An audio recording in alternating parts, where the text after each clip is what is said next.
Assalamu alaikum. I hope you're all having a blessed Ramadan filled with joy, happiness, and a healthy dose of spirituality. This is the second Ramadan in pandemic conditions, and it's always a challenge. For many of us, are still isolating, quarantining, and doing things we might not normally do in Ramadan. So it makes it more important than ever to remain united in this time. I'm Ali Akbar. I'm an epidemiologist with Public Health England, and I'd like to talk to you about COVID-19 vaccinations. If there's one thing for you to take away from this video, it's this: Swiss cheese. Now that might be confusing, and especially because it's Ramadan, but just bear with me and hopefully it'll all make sense in the future. Here in the UK, we're lucky enough to be vaccinating at breakneck speed. Latest figures suggest up to 30 million adults have received their first dose of the vaccine. That's about 50% of the UK population. That's insane. Let's continue this positive trend. As we approach spring and early summer, a lot of the younger people in the population will be called up to get their first doses. So I urge you to take up this call when and if it's appropriate for you to do so. Speak to your physician or GP if you have any more questions about the logistics of which. Now, I urge you to do this because as the younger people in the population are more likely to be mobile and sociable as we begin to come out of lockdown. So it's more important than ever to get a lot of the people in our age range vaccinated as quickly as possible to continue our fight against this virus.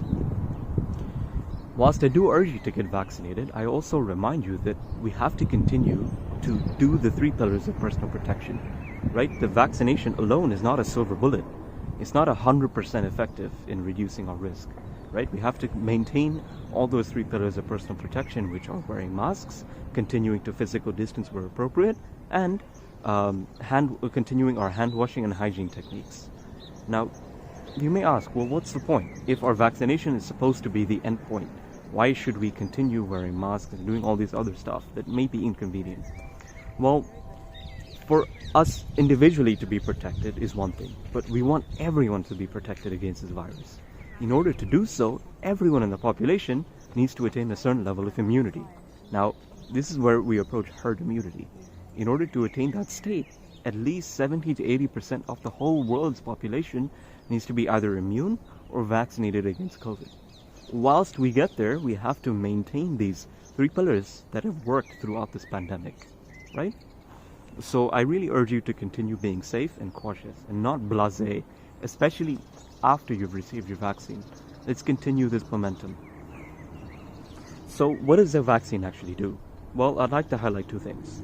It reduces your risk of attaining symptomatic COVID. Symptomatic COVID is when you get the coughs, the breathlessness, the high fever, and the general really bad feeling associated with it. So when you get vaccinated, your antibodies build up against the virus, right? And your immune system is kicked in. So when you actually if you encounter the virus again, you're protected against it, and your risk of attaining symptoms is a lot lower than if not.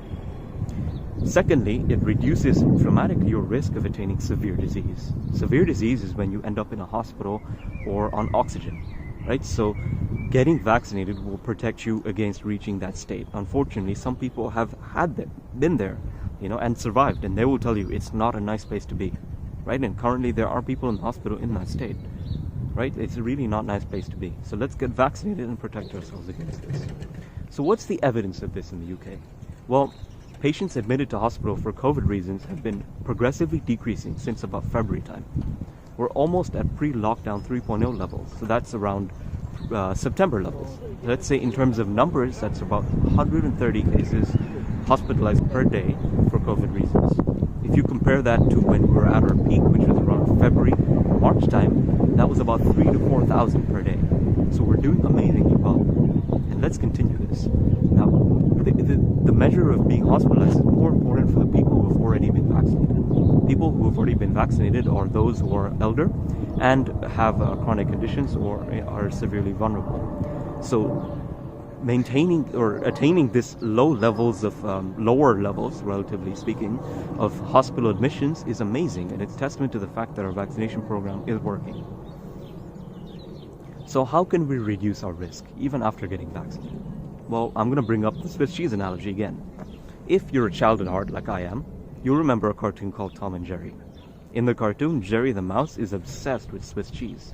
And the cartoon is depicted as a triangle with holes in it, right? Let's say, for sake of argument, that block of cheese is our COVID interventions. So let's slice that up, and each slice will be an intervention. So let's say 4 slices. Firstly, we have wearing masks. Secondly, we have physical distancing. Thirdly, doing all the hand wash hygiene techniques. And fourthly, getting vaccinated. Now, because it's Swiss cheese, each slice will have holes in it. Alone, each intervention is not 100%. So let's reduce our risk for attaining COVID by bundling all of these interventions together, right?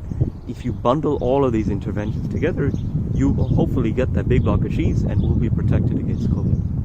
So an effect on its own doesn't have to be perfect to reduce your risk and the risk to those around you. And we need to remember, we're all a part of society. If we each do our part, we can keep each other safer. And in turn, that'll keep us safer in the long run. So let's continue to practice good, safe hygiene techniques. And I promote you getting vaccinated. So please do so. And if all it takes is to remember Swiss cheese when we're fasting, then I don't think that's very hard, is it? Asante sana. And I hope that you continue to have a safe and blessed Ramadan. Thank you.